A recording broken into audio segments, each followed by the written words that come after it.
नमस्कार साथियों, मैं राजकुमार। आरआरबी ग्रुप डी का जो 101 शिफ्ट में एग्जाम हुआ 2025 में, उसका 27 नंबर फर्स्ट शिफ्ट में जो भी साइंस के क्वेश्चन पूछे गए हैं, टोटल 25 क्वेश्चन, उसको हम करने वाले हैं अच्छे तरीके से, ठीक है ना। तो आपके लिए काफ़ी ज़्यादा बेनिफिट रहेगा। ये लेटेस्ट पीवाईक्यू क्वेश्चन है। आगे अगर आप ग्रुप डी के देने वाले हैं, टेक्नीशियन देने वाले हैं और बिहार एसएससी देने वाले, सब में साइंस आता है एकदम अच्छे लेवल का। तो साइंस आपके लिए पीवाईक्यू करना ज़्यादा बेटर रहेगा, इसलिए आप इसको करिए, मैं करा रहा हूँ। और लास्ट में आप कमेंट में ये जरूर बताइएगा कि आपके 25 में से कितने क्वेश्चन सही हुए, ठीक है, कमेंट में जरूर बताइएगा। और ये पीडीएफ जो बता देता हूँ कि ये आपका जो maths by Gagan Pratap Telegram है, उससे मैंने ये पीडीएफ लिया है। तो पीडीएफ का क्रेडिट तो खैर maths by Gagan Pratap Telegram channel को जाता है, ठीक है ना। तो उसी से हमने पीडीएफ लिया। हमारे पास पीडीएफ था नहीं वैसे, ठीक है ना, तो इसलिए आप इसका लोगो भी देख रहे होंगे, ठीक है। तो खैर चलिए, अब क्वेश्चन को हम क्या करते हैं, स्टार्ट करते हैं। और एक बात बता देता हूँ मैं आपको, जो भी स्टूडेंट साइंस का एनसीईआरटी नोट्स लेना चाहते हैं हमारा लिखा हुआ, तो वो साथियों आप जो है एप्लीकेशन डाउनलोड कर लीजिए हमारा। राजकुमार सर प्ले स्टोर पर सर्च करिएगा तो आ जाएगा, या डिस्क्रिप्शन में भी हमारे ऐप का लिंक है, वहाँ से डाउनलोड करके आप जो है ये आपको मिल जाएगा 99 रुपये में कंप्लीट जो एनसीईआरटी नोट्स आपको मिल जाएगा, ठीक है ना। पूरा पीडीएफ आपको मिल जाएगा अच्छे तरीके से, क्योंकि ये नोट्स आपके पास बहुत ज़रूरी है रहना, क्योंकि रिवीजन के लिए बहुत ज़्यादा काम आता है। और आप देखे होंगे अभी जो मैं क्वेश्चन कराऊंगा, लगभग सारे क्वेश्चन, लगभग 25 क्वेश्चन है। 25 क्वेश्चन में से 22-23 क्वेश्चन तो डायरेक्ट इस नोट्स से एकदम है। मतलब कि जो सिर्फ नोट्स अच्छे से रीड कर लेगा, बहुत 3-4 बार पूरा चैप्टर पढ़ लेगा, तो उसको लगता है कि अच्छे से वो स्कोर कर सकता है साइंस के एग्जाम में। बाकी जो अच्छे से थ्योरी पढ़ना चाहते हैं पूरा डिटेल में, तो उनके लिए भी हमारा, आपको पता है कि साइंस मजबूत बैच चलता है, ठीक है ना। साइंस मजबूत बैच वो आपको 149 का मिल जाएगा, वो आप ले सकते हैं। इसमें साइंस मजबूत बैच में मैंने क्लास रोका था, लेकिन अब फिर से स्टार्ट हो गया। रीजनिंग बैच आप कोई भी मत लेना, ठीक है, क्योंकि रीजनिंग बैच मैं नहीं पढ़ा पा रहा हूँ साथियों। कहने का मतलब ऐसा नहीं कि मुझे नहीं आता, मैं उसमें टाइम नहीं दे पा रहा हूँ, ठीक है ना, इसलिए आप प्लीज़ आप उससे मत लेना। जो भी स्टूडेंट पहले से ले रखे हैं तो उसका मैं कुछ उपाय करूँगा, या तो उसको साइंस के एनसीईआरटी नोट्स दे दूँगा या कुछ और करूँगा, ठीक है ना। तो खैर आप ये ले सकते हैं, हमारा एप्लीकेशन डाउनलोड कर लीजिए, रजिस्टर वगैरह करके सब चीज़ वहाँ देख सकते हैं, ठीक है। चलिए तो खैर स्टार्ट करते हैं आज का। पहला क्वेश्चन आपका है, इसमें देखिए आंसर इसमें दिया हुआ, लेकिन आपको आंसर नहीं ध्यान देना है।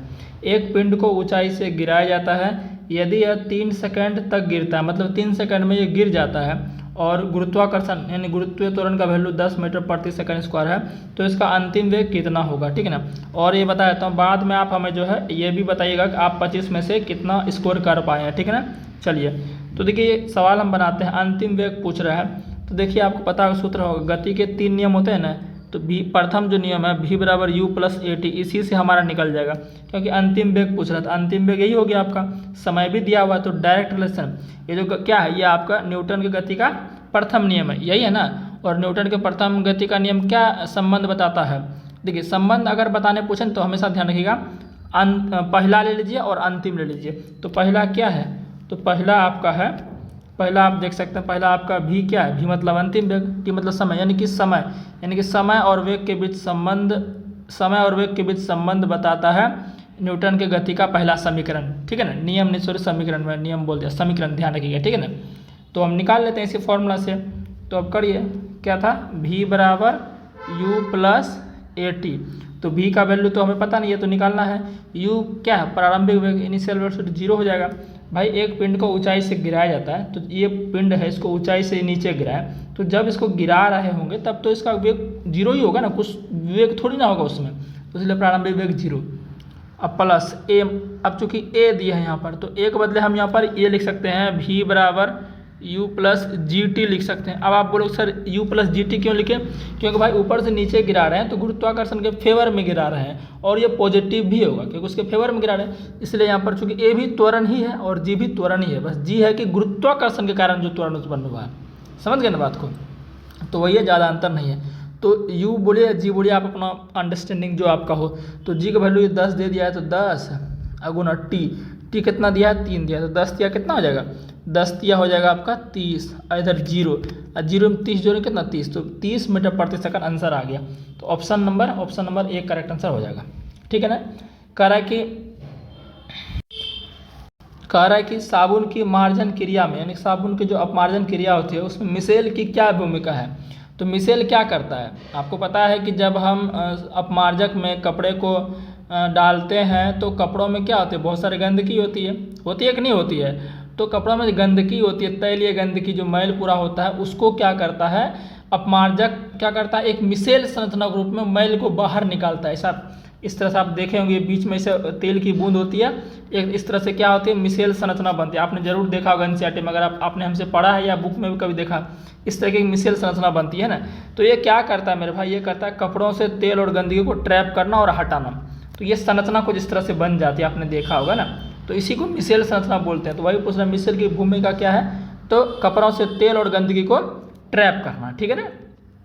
चलिए, कह रहा है कि लेंस की शक्ति को डैश के रूप में परिभाषित किया जाता है, इसकी फोकस दूरी के वर्ग। पहले बता देते हैं, लेंस की शक्ति को P से सूचित करते हैं। सूत्र क्या होता है, 1/f होता है, और ये f जो है ये मीटर में होना चाहिए। किस में होना चाहिए, मीटर में। तो आप देख लीजिए कैसा है, इसकी फोकस दूरी के वर्ग के। तो देखिए, फोकस दूरी का वर्ग मतलब स्क्वायर है क्या, नहीं। तो ऑप्शन ए गलत हो जाएगा, कलर दूसरा ले लेते हैं। हाँ, मीटर में इसकी फोकस दूरी के व्युत्क्रम, हाँ यही हो जाएगा। देखिए, मीटर में फोकस दूरी 1/f है, तो इसका मतलब क्या है भाई, 1/f इसका मतलब क्या है कि शक्ति जो है फोकस का उल्टा है। या हम ये बोल देते हैं कि फोकस जो शक्ति का उल्टा है, व्युत्क्रम है। इन दोनों में संबंध क्या है भाई, क्या है, व्युत्क्रम का संबंध है कि नहीं, सीधी सी बात है। तो मीटर में इसकी फोकस दूरी का व्युत्क्रम, तो ऑप्शन यही सही हो जाएगा। यहाँ करा इसकी फोकस दूरी के अपवर्तनांक गुणनफल, अपवर्तनांक का कहीं बात ही नहीं आ रहा है। छवि दूरी और वस्तु दूरी का अनुपात ये नहीं आ रहा, तो ऑप्शन नंबर बी आपका करेक्ट आंसर हो जाएगा, ठीक है ना। बाकी लेंस की शक्ति का ऐसा मात्रक क्या होता है, तो डायोप्टर होता है। क्या होता है, डायोप्टर होता है। और बात करें तो लेंस में अगर उत्तल लेंस की बात करें हम, तो उत्तल लेंस की फोकस दूरी क्या हो जाएगी, पॉजिटिव। अवतल लेंस की फोकस दूरी क्या हो जाएगी, नेगेटिव। समझ गए ना बात को। देखिए, आप उत्तल लेंस की बात करो या उत्तल दर्पण की बात करो, दोनों में जो फोकस दूरी होती है वो पॉजिटिव ही होती है। और चाहे दर्पण की बात करो चाहे लेंस की बात करो, अवतल दोनों में फोकस दूरी नेगेटिव होगा। समझ रहे हैं बात को। चलिए, जैसे बोल देगा आपको -5 डायोप्टर है, तो बताइए इसमें इस व्यक्ति को कौन सा चश्मा लगा है, तो सीधा बोल देंगे माइनस है, लेंस की क्षमता माइनस में है, तो यानी कि अवतल लेंस लगा होगा। सिंपल सी बात है, ठीक है। चलिए, क्योंकि फोकस दूरी ही माइनस होगा। निम्नलिखित में से कौन सा कथन सही है, किया गया कार्य केवल धनात्मक ही हो सकता है। नहीं भाई, कार्य धनात्मक थोड़ी होगा, कार्य तो धनात्मक, ऋणात्मक, शून्य सब हो सकता है। वो डिपेंड करता है कि बल कैसे लग रहा है, वो डिपेंड करता है कि बल आपका कैसे लग रहा है, ठीक है ना। बल अगर विस्थापन, मतलब बल विस्थापन की दिशा में लग रहा है, मतलब जिधर बल लग रहा है उधर ही विस्थापन हो रहा है, तो आपका धनात्मक होगा। अब जिधर बल लग रहा है, सपोज मैं आपको अच्छे समझाता हूँ। पहले नंबर ध्यान रखना है कि जो कार्य है वो धनात्मक होगा, ऋणात्मक होगा, जीरो होगा, वो बल पर डिपेंड करेगा, बल किधर लग रहा है। अगर मान चले ये बल हम इधर लगा रहे हैं और वस्तु भी इधर ही खिसक रही है, तो धनात्मक हो गया। अगर बल हम इधर लगा रहे हैं, वस्तु उल्टी दिशा में खिसक गई, तो कार्य ऋणात्मक हो गया। और हम क्या कर रहे हैं, बल इधर लगा रहे हैं, मतलब बल लगा रहे हैं और वस्तु कहीं खिसक ही नहीं रही है, जहाँ पर है वहीं पर है, तब तो वो क्या हो जाएगा, जीरो हो जाएगा। तो वही बात है, बल पर डिपेंड करेगा। किया गया कार्य केवल ऋणात्मक हो सकता है, ये भी गलत है। किया गया कार्य बल की दिशा के आधार पर धनात्मक ऋणात्मक हो सकता है, बिल्कुल सही बात है। समझ गए ना। चलिए, और आपको फॉर्मूला पता ही होगा क्या होता है, W बराबर FS cos थीटा होता है। और यहाँ थीटा का मान हमेशा ये मान लिया जाता है, अंडरस्टूड रहता है कि जीरो होता है, तभी जो है पॉजिटिव मतलब धनात्मक कार्य होगा, ठीक है। चलिए, अब देखते हैं नेक्स्ट क्वेश्चन। निम्नलिखित में से किसका उपयोग विलयन की सांद्रता को व्यक्त करने के लिए नहीं किया जाता है। विलयन का द्रव्यमान, विलयन का द्रव्यमान आयतन प्रतिशत, ये तो भाई किया जाता है विलयन का द्रव्यमान आयतन प्रतिशत, क्योंकि इस तरह से होता है विलयन का द्रव्यमान और आयतन प्रतिशत। एक मिनट, हाँ, द्रव्यमान और आयतन प्रतिशत ये तो किया जाता है। किसी विलयन का द्रव्यमान प्रतिशत, हाँ ये भी किया जाता है, वेट ठीक है, ये भी किया जाता है। विलयन का आयतन द्रव्यमान प्रतिशत ये नहीं किया जाता भाई। विलयन का आयतन ये मतलब होता ही नहीं है कुछ, ऐसा समझिए ना। और विलयन का आयतन प्रतिशत कि भी ये भी आपका होता है, ये आपका C नंबर नहीं होता। इस तरह का कुछ मतलब फॉर्मूला ही नहीं बनता, आप कह सकते हैं, ठीक है ना। तो इस तरह से ये कुछ है। नेक्स्ट आपका है, अस्थमा मुख्यतः श्वसन तंत्र के किस भाग को प्रभावित करता है। अस्थमा आपको पता है ना, जिससे कि बहुत मतलब खांसते हैं, बूढ़े लोग बहुत खांसते हैं। ये बेसिकली फेफड़ा का जो ब्रोंकी एंड ब्रोंक्यूल्स होता है, उसको ये क्या करता है, प्रभावित करता है। जिसे मैं आपको कुछ थोड़ा अच्छे से समझाना चाहता हूँ। ठीक है ना। अच्छे से मैं आपको क्या चाहता हूँ, थोड़ा सा समझाना चाहता हूँ। देखिए ये आपका इस तरह से कुछ क्या रहता है आपका, थोड़ा ऐसा मतलब अच्छे से बनाता हूँ मैं। देखिए समझते हैं डिटेल में मेरे भाई, ठीक है ना।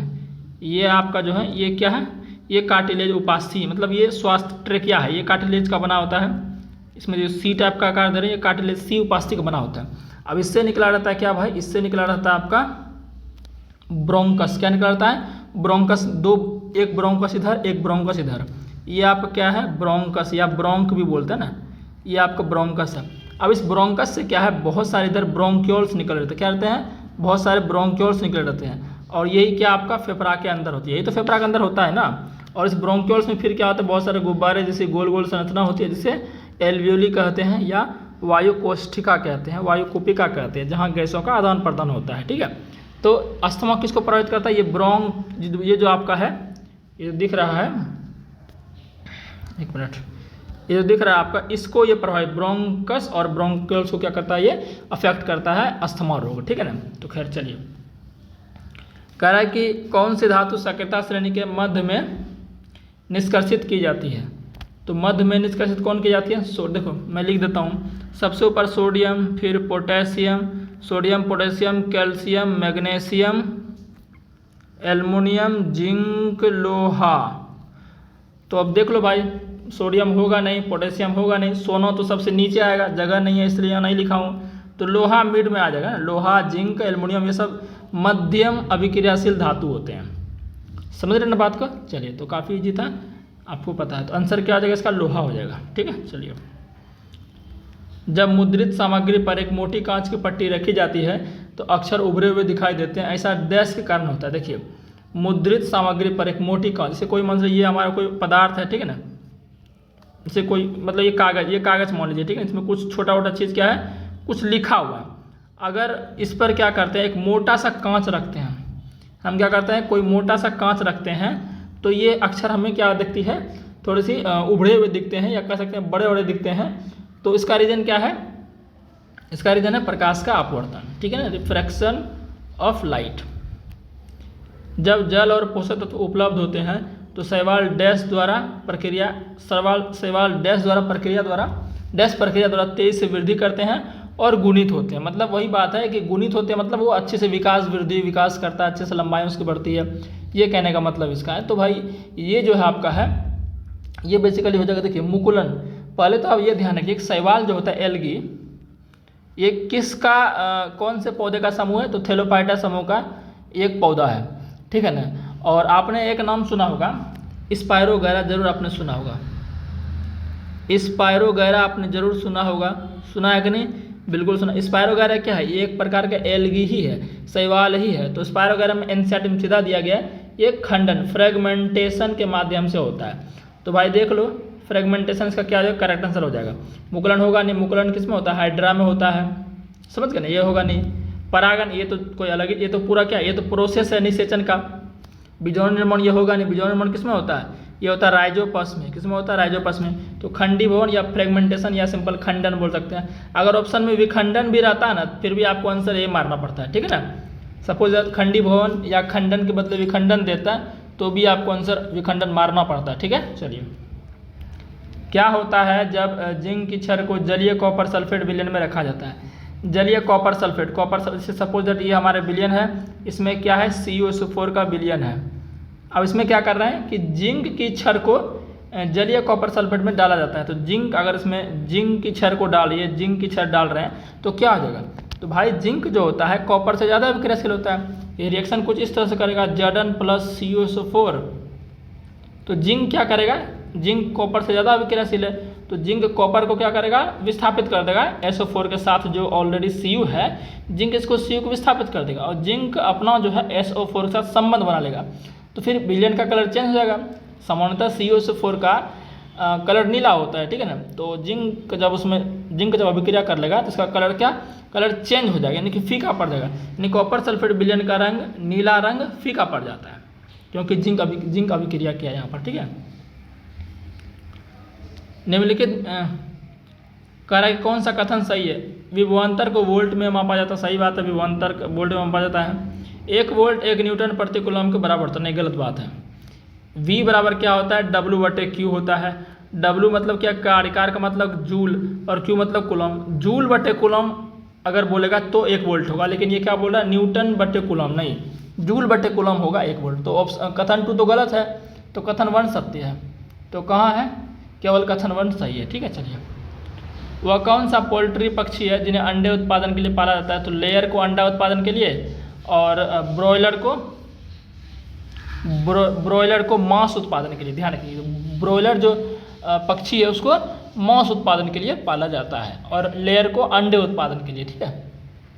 कोशिका विभाजन की किस विधि द्वारा द्विगुणित गुणसूत्रों को अगुणित युग्मों में विभाजित किया जाता है? तो ये होता है अर्धसूत्री अमाइटोसिस। होता क्या है, जब ये 2 गुणी है, इसको n युग्मक मतलब कि चूंकि 2 गुना है, द्विगुणित है, डिप्लॉयड है, तो इसको युग्मक में, सिंगल युग्मक में कौन बांटे, किस विधि में बढ़ता है, किस विभाजन में? तो अर्धसूत्री विभाजन वाले प्रोसेस में।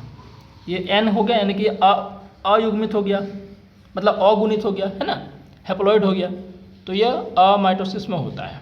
ठीक है ना। अच्छा, और अगर पूछ ले आपको, और अगर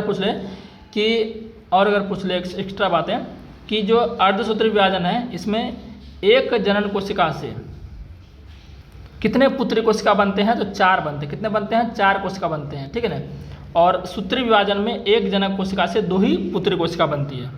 इस बात को ध्यान रखिएगा। ठीक है ना। बाकी ये सब चीज़ें, द्विखंडन क्या है, ये तो आपका अलैंगिक जनन का एक प्रकार है, अमीबा पैरामीशियम युग्निडा में होता है, बाकी वही है। ठीक है ना। अच्छा, 1 मिनट, सॉरी, मैं गलती बोल रहा हूँ, अर्धसूत्री यहाँ है, 1 मिनट, मैं इसको सही से पढ़ा नहीं। ठीक है ना। अर्धसूत्री यहाँ है, ठीक है ना, सॉरी फॉर मिस्टेक। अर्धसूत्री यहाँ, मैं बोल रहा हूँ अर्धसूत्री, लेकिन मैं इस पर गलती से लगा दे रहा हूँ, अर्धसूत्री यहाँ है, सॉरी फॉर दैट, है ना। आप ये चीज़ को ध्यान रखिएगा। ठीक है ना। फिर से मैं बोल देता हूँ कि अर्धसूत्री में क्या होता है, एक जनक कोशिका से 4 पुत्री कोशिका बनेगी, और सूत्री विभाजन, यानी सूत्री विभाजन बोलिए या समसूत्री बोलिए, एक ही बात है, उसमें एक जनक कोशिका से 2 ही पुत्री कोशिका बनेगी। इस बात को थोड़ा ध्यान रखना। ठीक है ना। मैं अर्धसूत्री बोल रहा था, लेकिन मैं ऑप्शन यहाँ गलत है, तो ऑप्शन डी हो जाएगा, अर्धसूत्री यहाँ लिखा हुआ है। ठीक है ना। चलिए, कह रहा एक ध्वनि तरंग की आवृत्ति 50 हर्ट्ज है, तो एक तरंग पूरी होने में से कितना समय लगेगा? तो देखो भाई, समय पूछ रहा था, आपको पता है कि टी मतलब समय सीधा होता है 1/v होता है, यानी कि 1/, आवर्ती होता है। तो कर लीजिए 1/, किस v मतलब आवृत्ति कितना दिया, 50 हर्ट्ज, तो मान रख दीजिए। तो 1/50 कितना हो जाएगा? सिंपल सी बात है, कितना हो जाएगा? तो ये आपका हो जाएगा भाई, जब इसको भाग देंगे तो 0.02 सेकंड आ जाएगी। तो काफ़ी ईजी है, खुद कर सकते हैं। ठीक है, बस फॉर्मूला याद रहना चाहिए। निम्नलिखित में से कौन सी जीवन प्रक्रिया प्रजातियों में विविधता लाने के लिए महत्वपूर्ण है?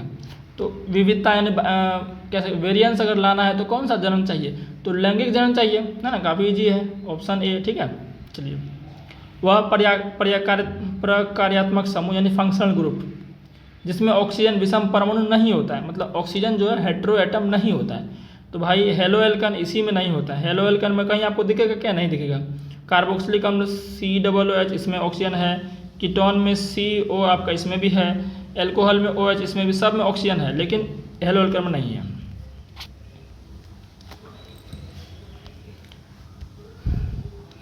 निम्नलिखित में से कौन सा कथन स्थिर अनुपात के नियम का सर्वोत्तम रूप से वर्णन करता है? देखिए, स्थिर अनुपात या निश्चित अनुपात, देखिए कहीं कहीं रहेगा स्थिर अनुपात का नियम, या नियत अनुपात का नियम, या निश्चित अनुपात का नियम, एक ही बात है। ये नाम में इसका है, स्थिर, निश्चित, नियत, एक ही बात है। जैसे कि H2O है, H2O में देखिएगा, हमेशा कहीं भी जाइए आप, भारत में H2O क्या है? जल है। अब भारत का जल ले लीजिए, अमेरिका का जल ले लीजिए, स्वीडन का जल ले लीजिए, या आप नदी का जल ले लीजिए, समुद्र का जल ले लीजिए, सभी में जो H2O मतलब सूत्र होगा उसका H2O ही होगा, जल का। और हमेशा रेशियो इसमें क्या रहेगा? 1:8 का ही रहेगा, क्योंकि हाइड्रोजन, नहीं समझे बात को, हाइड्रोजन का 1 है ना, तो 2 हो जाएगा। ऑक्सीजन का कितना द्रव्यमान होता है? 16, तो 1 × 2, 2:16, तो 2 एकम 2, 2/16, तो 1:8 नहीं हुआ। तो वही बात है, 1:8 के ही मतलब फिक्स रेशियो में रहेगा जल, हमेशा कहीं भी। तो वही यहाँ पर है, किसी यौगिक में तत्व सदैव यादृच्छिक अनुपात में पाए जाते हैं। नहीं, यादृच्छिक अनुपात मतलब जैसे मंत्र, ये नहीं होगा ना। किसी अभिक्रिया के दौरान परमाणुओं को लघु कणम, ये भी नहीं होगा, कुछ अजीब ही बक रहा है ये। रासायनिक अभिक्रिया में द्रव्यमान का ना तो निर्माण हो सकता है और ना ही विनाश, ये तो द्रव्यमान संरक्षण का नियम कह रहा है, ये तो हम यहाँ स्थिर अनुपात का नियम पूछ रहा है, ये भी नहीं होगा। बचा को सर डी हो जाएगा। किसी रासायनिक यौगिक में समान तत्व सदैव द्रव्यमान के समान अनुपात में होते हैं, ऑप्शन डी हो जाएगा। ठीक है ना, मैंने एक्सप्लेन भी किया आपको। निम्नलिखित में से कौन सा एक समान वृत्तीय गति का उदाहरण प्रस्तुत करता है? एक समान वृत्तीय गति का मतलब क्या हुआ? ये वृत्त रास्ता है, रास्ता हमारा कैसा वृत्त की तरह रास्ता है, और इस पर क्या है समान गति से, एक समान गति से चल रहा है, तो एक समान वृत्तीय गति होगा, सिंपल है। अपने मार्ग पर त्वरित होती है कार, नहीं भाई। नियत चाल से घूर्णन करती पंखे की ब्लेड, हाँ ये हो जाएगा। पंखा का ब्लेड कैसा घूमता है? गोल गोल ही घूमता है ना भाई। पंखा का ब्लेड कैसा घूमता है? गोल गोल घूमता है, तो यानी विरुद्ध गति से वृत्तीय गति हो गया। और एक समान नियत चाल, ये बोल भी रहा है नियत चाल से घूर्णन करती पंखे की ब्लेड, तो ये हो जाएगा हमारा।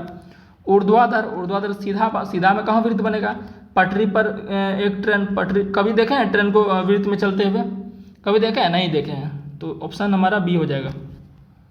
निम्नलिखित में से कौन सा पादप ऊतक प्रकाश संश्लेषण करता है? तो भाई स्क्लेरन कामा ये नहीं करता है, जाइलम भी नहीं करता है, हरित ऊतक कोलेडन कामा करता है, ठीक है ना, तो ऑप्शन सी हो जाएगा। तो काफ़ी इजी था ना। बाकी सब दृढ़ ऊतक का काम जानवे करते हैं आप, है ना। ये मजबूती प्रदान करता है, जाइलम को हम जल परिवहन करता है, फ्लोएम आप जानवे करते हैं भोजन परिवहन करता है। नेक्स्ट क्वेश्चन है कि एक कुंडली का प्रतिरोध 44 ओम है, इसे 220 वोल्ट की आपूर्ति से जोड़ा जाए तो कुंडली खपत की गई शक्ति क्या है? शक्ति मतलब पी, तो पी पूछा, तो पी का वैल्यू पता है क्या हो जाएगा? सूत्र V²/R। देखिए यहाँ पर क्या है, पी का सूत्र बहुत होता है, P बराबर VI भी होता है, P बराबर W/T भी होता है, और P बराबर I² भी होता है। तो बहुत सारे सूत्र हैं, 4 सूत्र हैं। तो हम ये देख रहे हैं कि कौन सा वैल्यू दिया गया उसके अनुसार सूत्र लगाएंगे। तो हम लगाएंगे P बराबर V²/R। क्यों? क्योंकि देखिए R भी दिया हुआ है ओम और V भी दिया हुआ है, इसलिए हम P बराबर V²/R लगाएंगे तो हमारा शक्ति निकल जाएगा। तो लगाइए P बराबर V का मान कितना दिया है? 220, चूँकि V² है तो 220 × 220 बट R कितना देगा? 44। तो 44 पंच है 220, और 220 × 5 कर देंगे तो कितना हो जाएगा? 22 पंच 110, यानी कि 1110। ऑप्शन नंबर क्या हो जाएगा? सॉरी गलत है, मैंने बोल दिया। 22 पंचे है ना, 22 पंचे कितना हो जाएगा? 22 पंचे 110, हाँ 1100 वाट हो जाएगा, ठीक है ना। हमने गलत गुना ही कर दिया था, ऑप्शन बी हो जाएगा। नेक्स्ट है पृथ्वी की परिक्रमा एक वृत्तीय पथ पर नियत गति से करने, पृथ्वी की परिक्रमा एक वृत्तीय पथ पर नियत गति से करने वाले उपग्रह की गति एक समान वृत्तीय गति का एक उत्कृष्ट उदाहरण है। इस गति का कौन सा गुण इसके त्वरण को शून्य होने से रोकता है? देखिए भाई, सबसे पहले नंबर आप दिमाग लगाइए कि त्वरण को शून्य होने से रोकता, मतलब त्वरण शून्य नहीं होने देता है, वो कौन सा कारण है? आप बताइए त्वरण शून्य कब होगा? तो बोलेंगे सर त्वरण शून्य तभी होगा जब वेग में कोई परिवर्तन ही नहीं हो रहा। जब वेग में कोई परिवर्तन ही नहीं हो रहा तो त्वरण होगा ही नहीं, मतलब त्वरण जीरो, ठीक है ना।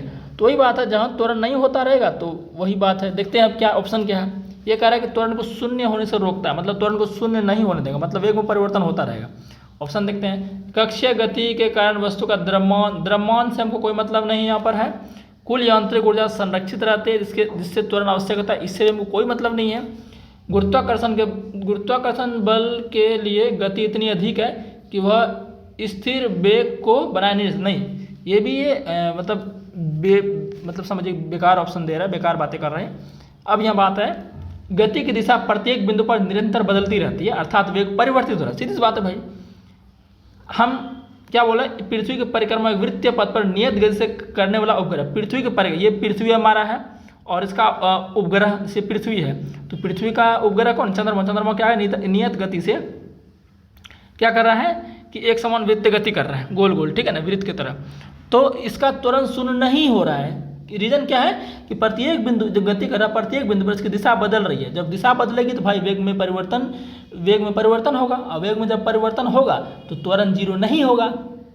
समझे ना बात को? ऑप्शन डी हो जाएगा। कह रहा क्या होगा जब एक नेफ्थलीन बॉल को खुली जगह में धातु की प्लेट में जला दिया जाता है। आप देखते हैं ना, आपके घर में कभी आरती वगैरह होती होगी तो हम जब पूरी ख़त्म हो जाती है आरती बोल रहा हूँ आप, शिव चर्चा, हमारे बिहार में शिव चर्चा बोला जाता है इसको ना, प्रत्येक शुक्रवार को और सोमवार को घरों में होता है, ठीक है, मंदिरों में घरों में होता है, जैसी जिसकी इच्छा वो वहाँ करते हैं। तो शिव चर्चा में जब शिव चर्चा खत्म हो जाता है तो प्लेट में, ये हमारा प्लेट है, प्लेट में ये गोल ऐसा लेकर, ये गोल ऐसा नेफ्थलीन होता है, उसको जला दिया जाता है।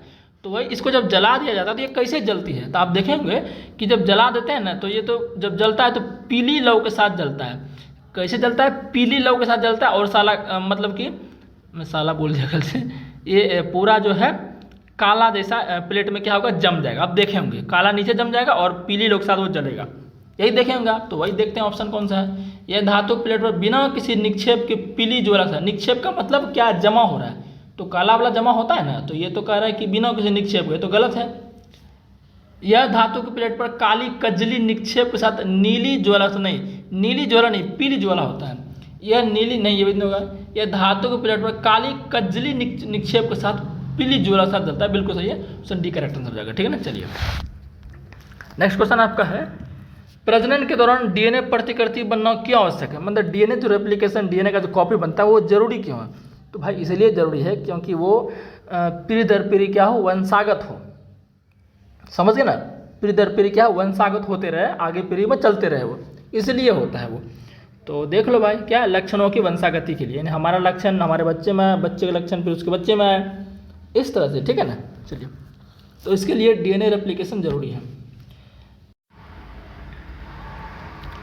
अब क्वेश्चन नंबर 24 आपका है, कह रहा है कि निम्नलिखित में से कौन सा विकल्प मछली संवर्धन, जिसको कल्चर फिशरी कहते हैं, शब्द का सर्वोत्तम रूप से वर्णन करता है, यानी कि मछली संवर्धन के बारे में पूछ रहा है ये।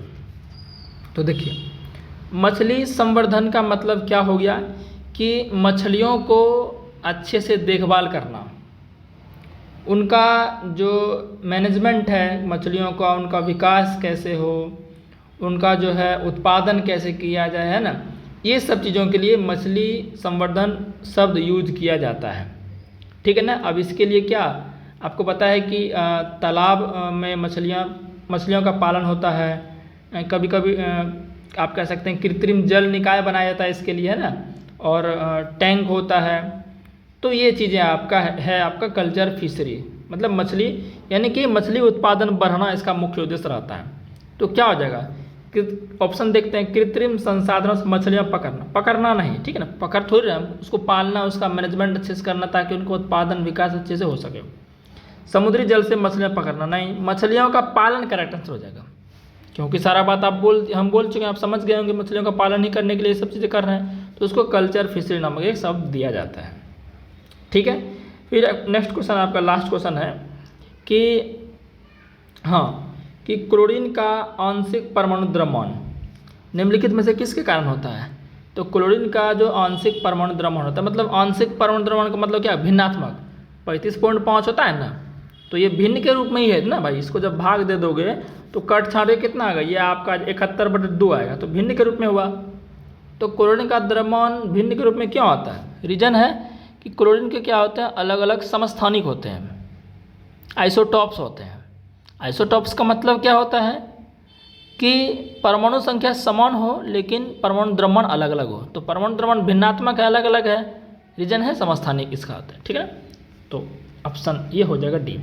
अब आप बताइए कि आपने कितना सही किया, और इसका हम नेक्स्ट पार्ट जल्द ही लाएंगे। मतलब डेली सोच रहा हूँ मैं करने का, लेकिन हो नहीं पाता मेरे से डेली, क्या बताऊँ, इतना मतलब काम ही रहता है, टेंशन रहता है बहुत ज़्यादा हर एक चीज़ का ना, तो ड्यूटी भी करना है, ये भी करना, थोड़ा टेंशन रहता है। तो कोई बात नहीं, मैं प्रयास करूँगा डेली आपके, लेकिन आप सब अपना प्यार सपोर्ट बनाए रखें इस चीज़ के लिए, तभी थोड़ा मज़ा भी आता है पढ़ाने में।